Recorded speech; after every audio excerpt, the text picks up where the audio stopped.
Yes, I still have my Christmas tree up because it's just so nicer with it. But yeah, it has to go one day. My little friend. Last year I read 52 books, and a good chunk of that are self-help books. I've always loved them, and I really enjoy making this video of recommending some of my favorites to you so that you can improve or change certain things in your life if you want to. I decided to put them in 3 categories. First one is a little bit broad. It's just like change your life. It's a lot about your mindset. And then a second one is about weight loss. And the third one will be about relationships. Let's get started. Last year I made the same video recommending 10 self-help books for 2021. And I'm sure I said the same there. It is so important that you actually do something with the knowledge that you acquire by reading these books. And many of the self-help books have journaling exercises or anything other where you can be active with the book, working with the book. Or even better, a lot of them have workbooks together. So I often choose to rather purchase the workbook instead of the self-help book because they usually have so much more into depth where I am working with myself and the things I want to change. And that's something I definitely can recommend. But it takes time, it takes effort. You have to sit down and do these sometimes very uncomfortable questions, and that's part of it. But of course you will get a lot out of that if you put in the work. Let's get started with the first category, change your life. I feel like now that I think about the books that I've chosen for this category, I feel like it's like the starter kit to change bigger things that you want to change in your life, because your mindset have to be in the right place for it. And I think the most important thing is actually to believe that you can change, and that for changing a small thing like being more mindful, which you can do by, like, for example, doing meditation or eating without distraction, you will have to change into a new version of yourself. Your personality definitely is going to change by that. And I think a lot of people stay stuck in thinking, I've been like that all the time, so I cannot change. And the first book is all about that. It's called Personality is Not Permanent by Benjamin Hardy. Break free from self-limiting beliefs and rewrite your story. And I think if I can recommend any books you should read on this list, this one is the one you definitely should read. It was definitely the best book I've read in 2021, and I actually gave it as a Christmas gift to 2 of my friends because I feel like everyone should read this book, really. So what he's talking about is how damaging, for example, all these personality tests are, like Myers-Briggs, for example, or when people define themselves as perfectionists, or like I read the Four Tendencies by Gretchen Rubin and got as a result the rebel, which I totally could identify. I'm rebelling a lot against a lot of things. In one way that gave me really a sense of calmness, because I was just like, oh yeah, I'm just like that. Yeah, I'm a person who doesn't want to do these things, and that's normal that I'm rebelling against it because I'm a rebel. But I also remember that I felt completely defeated because I felt like, so that's just me? Like, I will never... Because the problem with rebels is you're rebelling against other people's things and orders, but you also rebel against all the things that you want to do. And I really felt like my life was kind of like set in stone now, and that I have to live like that and have to be a rebel and be okay that I don't get things done, and all the goals that I have I will not reach because I rebel against them. And that book really helped to understand that personality is changing all the time, and especially bigger events in our lives can really have a big impact in changing them dramatically. But he's also talking about the danger of these personality tests, because people will identify, for example, as perfectionists and then don't get out of their own mind prison. I'm sure you have heard the saying, oh, she will never change. You're never gonna change a person. And that's super interesting because he's talking about what it makes that people stay stuck in their personalities. The reason people's personalities plateau and get stuck in repetitive cycles is because they are avoiding the difficult and challenging emotions involved in learning and in connecting with themselves and others. As a result, they remain weighted down by the limited perceptions of their past far longer than necessary. So whatever you want to change in your life, I feel like this book is so helpful to get your mind in the right place and knowing, okay, what is actually possible, how much also effort it will take me, but also gives you the reassurance you can do it and you can change. The second book I want to mention is Grit, The Power of Passion Perseverance by Angela Duckworth. Actually, the title says it all. It is about how you actually keep going, how not to give up, and it's also talking about the misconception of you just have to find your passion and then you will stick with it. No, that's not true.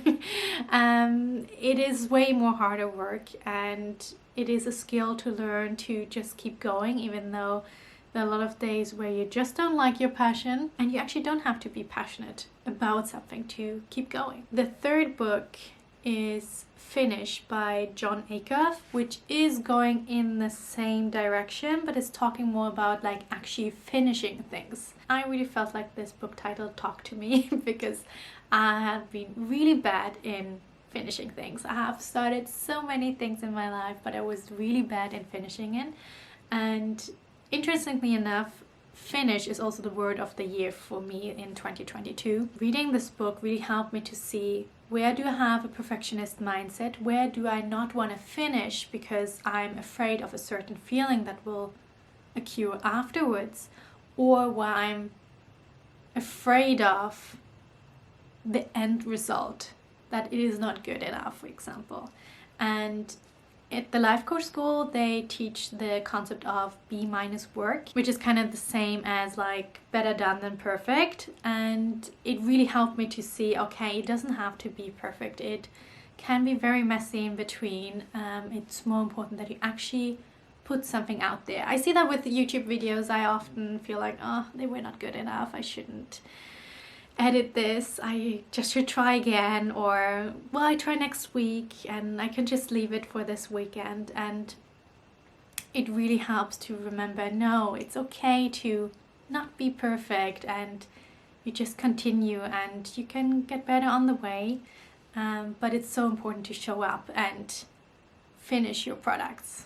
The fourth book is The Slight Edge by Jeff Olson, and basically that book is talking about how the compound effect will change your life into a good direction or in a bad direction. So it's not a book that I think has extremely depth, but he's extremely good in explaining how important it is to actually step up and do the things that are so easy not to do. And there's some quotes that I definitely want to read here. The truth is, what you do matters. What you do today matters. What you do every day matters.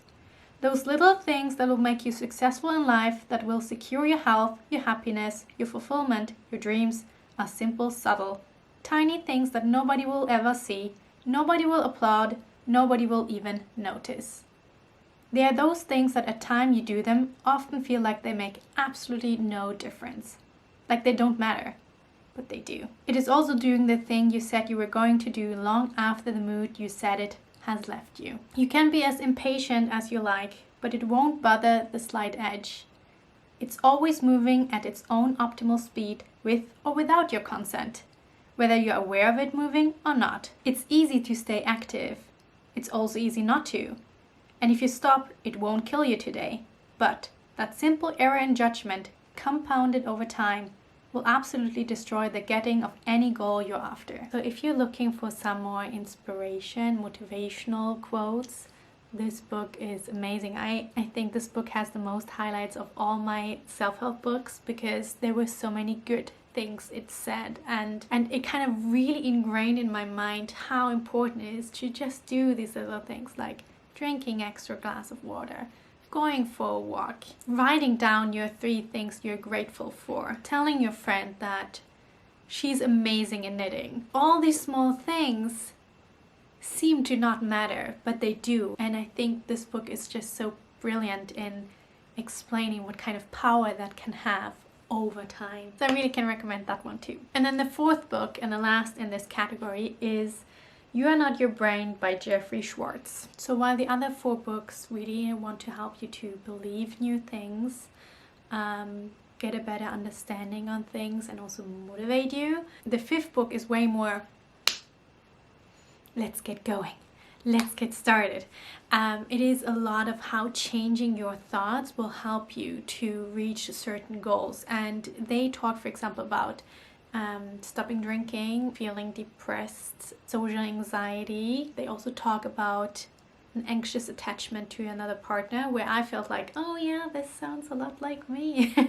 So it gives you a 4-step system how you learn to realize that your brain offers you kind of like thought errors, and if you believe them and just continue with them, you will end up in a behavior cycle that you actually don't want to do. So they had the example of this one guy who knew that his girlfriend loved him, but he still had to check if she wrote him a message all the time, because he felt like in between something could have happened that she lost interest in him.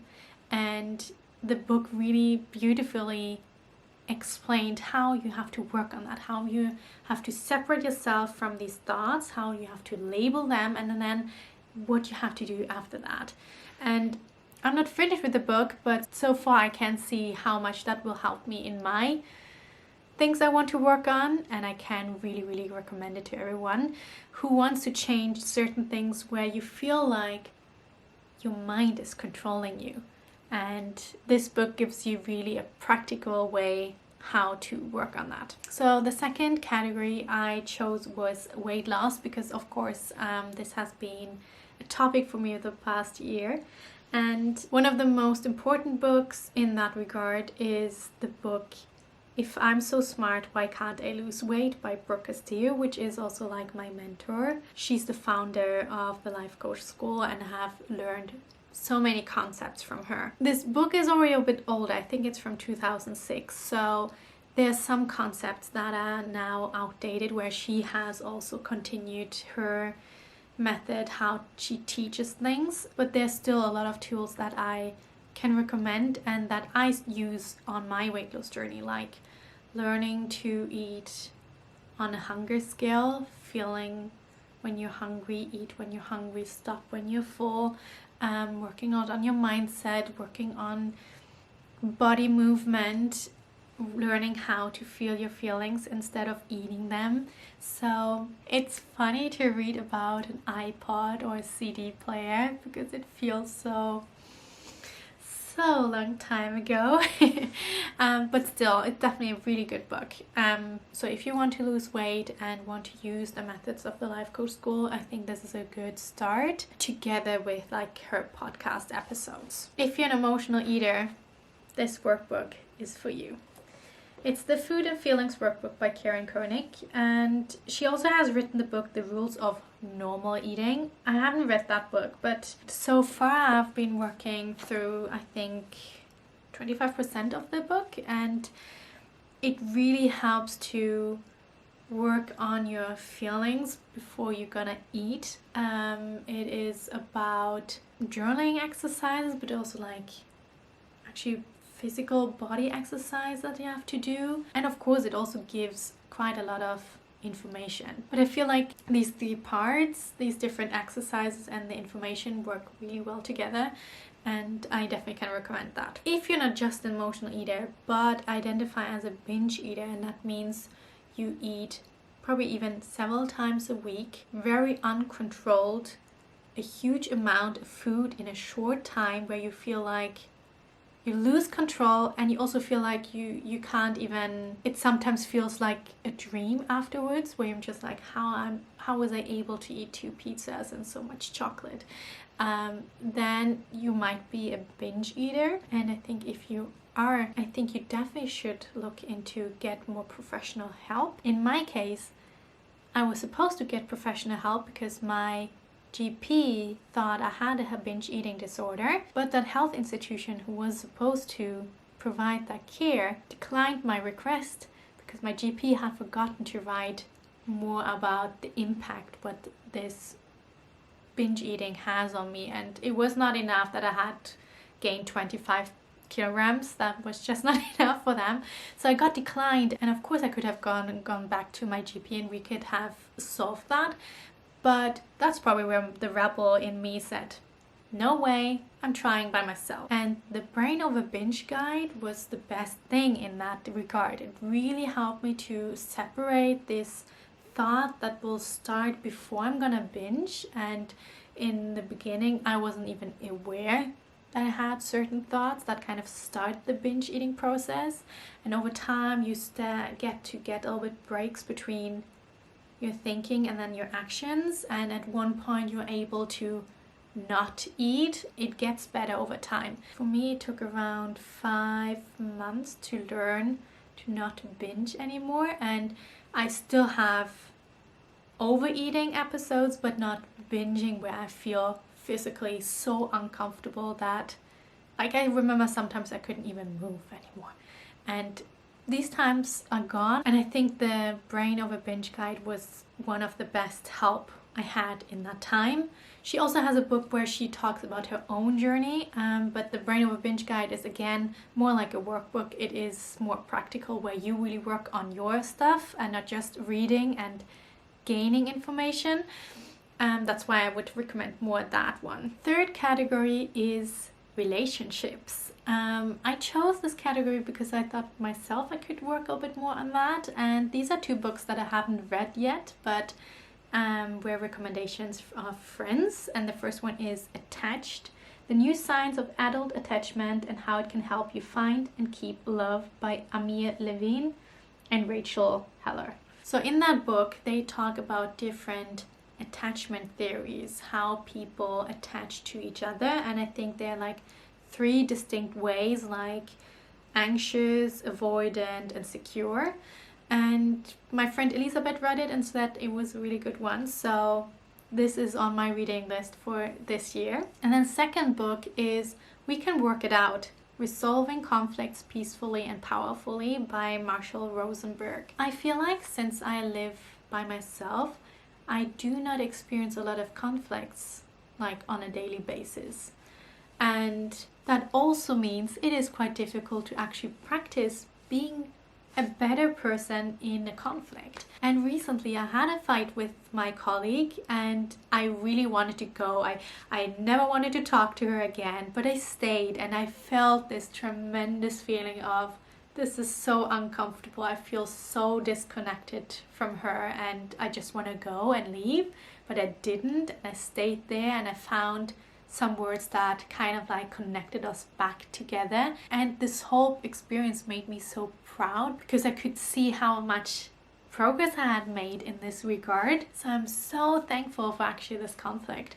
And I think this book really can help you a bit more in learning in regard of non-violent communication, how to solve conflicts peacefully and how to find resolutions that kind of like meet the needs of both parties, or if there's several involved, but all of the parties. He has also written the book Non-Violent Communication, so I think it's probably a good idea to kind of like read both of them. So that's probably something I'm gonna do during this year. And I mean, if you watch my reading vlogs, I'm probably gonna talk about them there.